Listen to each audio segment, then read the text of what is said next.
Selamat pagi anak-anak. Hari ini sebelum memulai pelajaran, mari kita berdoa terlebih dahulu. Berdoa, mulai.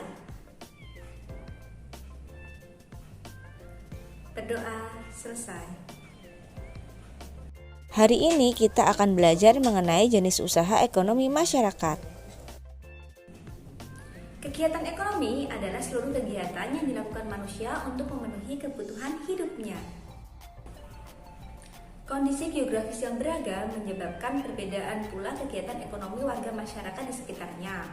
Karena kegiatan ekonomi masyarakat sekitar memanfaatkan sumber daya alam yang ada di lingkungannya. Pemanfaatan sumber daya alam bisa dilihat pada berbagai bidang usaha. Yang pertama, agraris. Negara Indonesia dikenal sebagai negara agraris karena mayoritas penduduknya bermata pencaharian sebagai petani. Usaha di bidang agraris meliputi dua kegiatan, yaitu pertanian dan perkebunan. Hasil pertanian dan perkebunan misalnya padi, jagung, sagu, sayur, buah, kopi, dan teh, dan masih banyak lainnya. Ada 4 cara untuk meningkatkan hasil pertanian. Yang pertama yaitu intensifikasi. Intensifikasi adalah upaya untuk meningkatkan hasil pertanian tanpa memperluas lahan pertanian yang ada.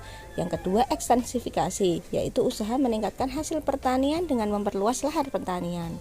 Yang ketiga yaitu diversifikasi, yaitu usaha untuk meningkatkan hasil pertanian dengan cara memperbanyak jenis tanaman pada suatu lahan pertanian. Dan yang keempat yaitu rehabilitasi, yaitu usaha meningkatkan hasil pertanian dengan cara memperbarui cara-cara pertanian yang ada atau mengganti tanaman yang tidak produktif lagi. Bidang usaha yang kedua yaitu peternakan. Peternakan adalah usaha budidaya hewan untuk diambil hasilnya. Hasil peternakan bisa berupa susu, daging, bulu, ataupun telur. Peternakan dibagi menjadi 3 jenis. Yang pertama, peternakan hewan kecil, misalnya kambing, domba, dan biri-biri. Lalu yang kedua adalah peternakan hewan besar, misalnya sapi, kuda, dan kerbau.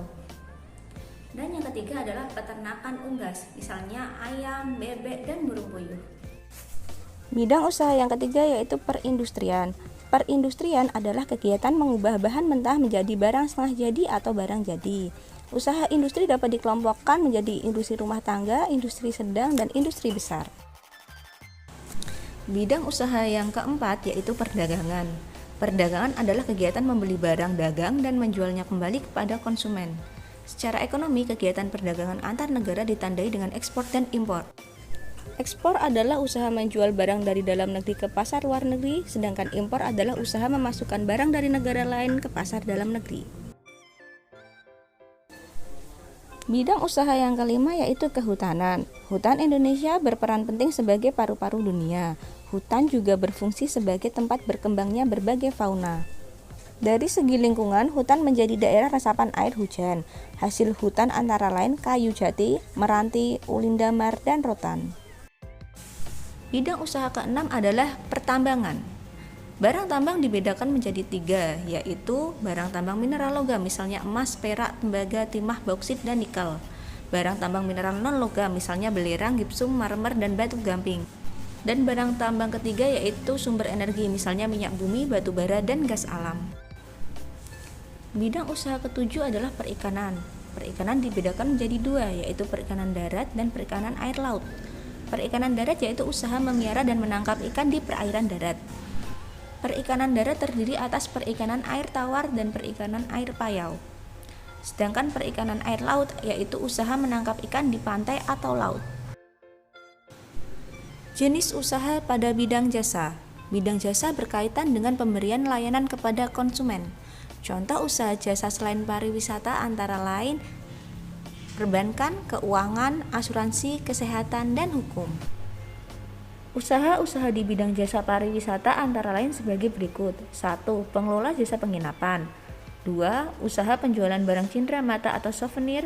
3. Penyedia jasa pemandu wisata. Dan 4. Penyedia jasa pariwisata atau transportasi, tour and travel. Nah, itu tadi adalah materi mengenai usaha ekonomi masyarakat. Jadi, kegiatan ekonomi masyarakat dipengaruhi oleh lingkungannya. Ingat itu baik-baik ya anak-anak. Jika ada pelajaran yang kalian belum mengerti, silahkan hubungi Bu Azizah. Selamat belajar dan tetap semangat.